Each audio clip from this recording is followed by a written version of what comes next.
तर सकाळी सकाळी जिम मध्ये येतो भाऊ. म्हणलं जरा बॉडी गिडी बनव, पण इथलच्या मशिनरी पाहून तर डायरेक्ट बाहेर पळून येतो. बाहेर येतो तर सूर्यदेवताचं दर्शन घेऊन आजच्या दिवसात सुरुवात करतो. मग इकडे येतो भाऊ आपल्या हॉस्टेलमध्ये. तर नमस्कार, मी आहे रोहित. स्वागत आहे तुमचं आजच्या ब्लॉगमध्ये. चला तर जाऊ आज लेक्चरला. लेक्चर पण सध्या चांगले होत आहे, म्हणलं करावं लेक्चर. हा बघा आपलं डिपार्टमेंट टॉप व्ह्यू बरं का, एकदम 3rd फ्लोअरवरचा. हे काय लिहिलंय कमेंट मध्ये नक्कीच सांगा. मला तर काही नंतर याचं काय चालू होतं काय माहित, फोन मध्ये बघायला जात होतो काय, हा तर गेम खेळतोय भाऊ. हे बघून भाऊ इथं गर्दी जमा होते डायरेक्ट. मग नंतर आपला क्लास उघडतो, क्लासमध्ये सगळे थाटात एंट्री मारतात. शेवटी नमुन्याची एंट्री होते भाऊ. यायचं म्हणणं होतं लेट, पण थेट एंट्री करायची. कसं मग हे बघून आपण डायरेक्ट जातो सेमिनार हॉलमध्ये. सेमिनार हॉलमध्ये आज कार्यक्रम असतो, तर अधिकारी येणार राहतील मोठमोठे.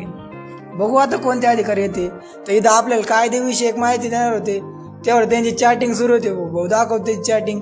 भाऊ म्हणतो जय बाबा की. मग पाहुणे येतात भाऊ. पाहुणे आल्यावर काय त्यांचं मार्गदर्शन सुरू होतं. तेवढ्यात आपल्याला न्यायाधीश मॅडम मार्गदर्शन करतात. त्यांचं मार्गदर्शन ऐकून खरंच खूप चांगलं वाटतं.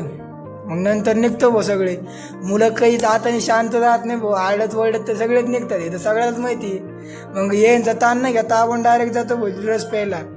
काका डायरेक्ट ताजा ऊसाचा रस देतात. हे पिऊन तृप्त होऊन डायरेक्ट निघतो आपल्या हॉस्टेलकडे. तर कसं वाटलं आजचा व्लॉग कमेंटमध्ये नक्कीच सांगा.